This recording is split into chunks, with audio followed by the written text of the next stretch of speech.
Want to know where this Russia probe is going? Take a look at where stocks are heading. Up. The Dow ending the week at a record high, even with former FBI Director James Comey's testimony. So is the smart money telling us not to worry about Washington? Hi, everybody. I'm Dagan McDowell. This is Bulls and Bears. The Bulls and Bears this week: Gary B. Smith, Jonas Max Ferris, John Layfield, along with Emily Jashinsky and Jessica Tarlov. Welcome to everybody. Gary B., is Wall Street telling Main Street there's no there? Absolutely. Look, at this point, I am surprised that Jessica has any hair. She's probably pulling it out. She thought the markets would collapse. The rivers would overflow. I did just cut it a lot, though. The icebergs would melt, and none of that has happened. Look what happens during these presidential scandals. During the Clinton-Lewinsky thing, the market went up. It went down during the Nixon impeachment brouhaha, but that was because everyone thought the entire democracy was on the cusp. Now people realize, yes, Trump may have been naive. Yes, maybe he thought he was dealing with someone that couldn't handle his backslapping and stuff like that. He underestimated Comey. But even if the very worst happened, the very, very worst, and there's a 0.001% chance, and Trump got impeached, you know what the market would say? Okay, fine, we got Pence. We still got Congress. Life moves on. This is a big nothing burger out there, as much as the liberals want it to be. That's why the market has responded positively. John, I also look at the Russell 2000, a gauge of much smaller companies, also hitting an all-time high on Friday. And if you look at a gauge of volatility or how much people are nervous, it's at a 10.5-year low. Yeah, look, Gary B. is right. This is a non-event. I went through the last almost 400 years, 394 years to be exact, from the 1623 crash after the 30-year war to today of stock market crashes, bear markets, and also economy crashes. And there were one of three things. It was either some type of economic event like a default, it was a bubble bursting, or it was some type of invasion or attack that later a war followed. Then I went through the presidential scandals, the big ones, not the Warren G. Harding losing the White House China in a poker game, but the presidents being impeached, like Andrew Johnson was impeached. During that time, the market stalled for only a short time. It was up 6% in the following months. The same thing happened when President Clinton was impeached. The same thing happened during Iran-Contra. The Watergate scandal really had nothing to do with President Nixon as far as the economy that it had to do with the Arab oil embargo. So this really is a non-event. Presidential scandals have traditionally and historically had no effect on the market. Emily, is the market indeed telling the rest of the country, don't worry about what's happening in Washington with this investigation? Yeah, it is. And what investors care about is the Trump economic agenda. And unless something comes out of the Russia investigation that's going to hamper Trump's economic agenda, then, really it doesn't matter as far as the markets are concerned. I mean, really what's going to impact that more so than the Russia investigation is divisions within the Republican Party. That's what investors should really be wary of right now. The Russia investigation, we just keep hearing things drip, drip, drip that already confirm the existing narrative. Nothing is game changing. That's what we saw this week. That's what we'll continue to see with the markets. Well, Jonas, you did see also the NASDAQ hitting an all-time high early on Friday, but then you saw kind of the bottom fall out in some of these really top performers. Facebook, Amazon, Netflix, Google's parent, Apple, and Microsoft were all really weak. Is that a sign of things to come potentially?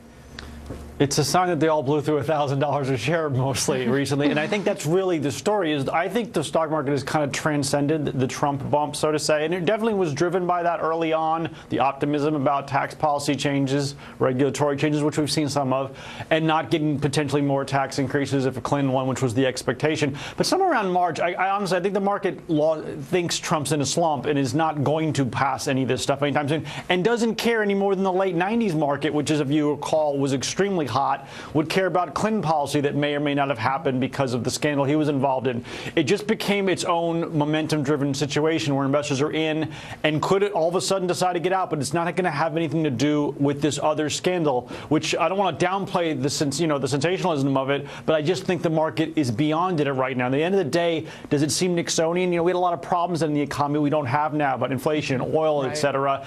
And it doesn't have the corruptness of, it seems more like Trump treats Comey like he was the head of security at Trump Tower. That was his basic mistake. And that's not how he's not a politician. He's not like Nixon, and he doesn't understand how things work at his age in government, and it will lead to problems, and it could stop the policies from happening. And that is going to play a weight. But again, I think it doesn't matter anymore. But Jessica, if you look at the stock market as a gauge of concern, there was none. No, certainly not this week. We have seen some ups and downs, but certainly there was that Trump bump, and there was that little bump right when it looked like Hillary was going to win, and that was the Hillary stabilization factor. But special shout out to John there with that incredible research. You totally put me to shame, and I usually come to play here.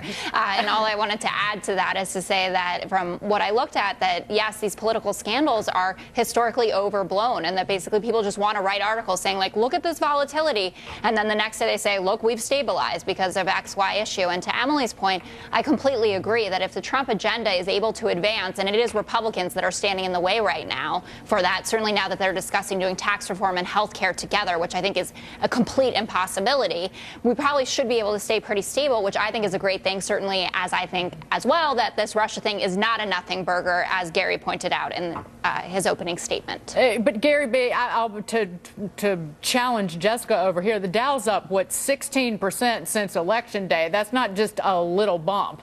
And a lot is going on down in Washington, even outside of what Congress is doing in terms of trying to make it easier to do business. Rolling back of regulations, I pointed that. The energy business. Dodd-Frank rollback. The House passed that just this past week, even in the middle of this Comey nonsense. My gosh, you're right. There is still a lot of good things to come. I feel bad for Jessica, honestly. I feel like her spirit has been broken. She wants to come to the side of light. Look, I feel badly for her. But here's the thing. At the end of the day, these nothing burgers, and they are nothing burgers. Here's what I did during the Comey testimony. I watched a little bit. Then I went to my computer and I ordered stuff from Amazon. That night, I fired up Netflix and watched something silly.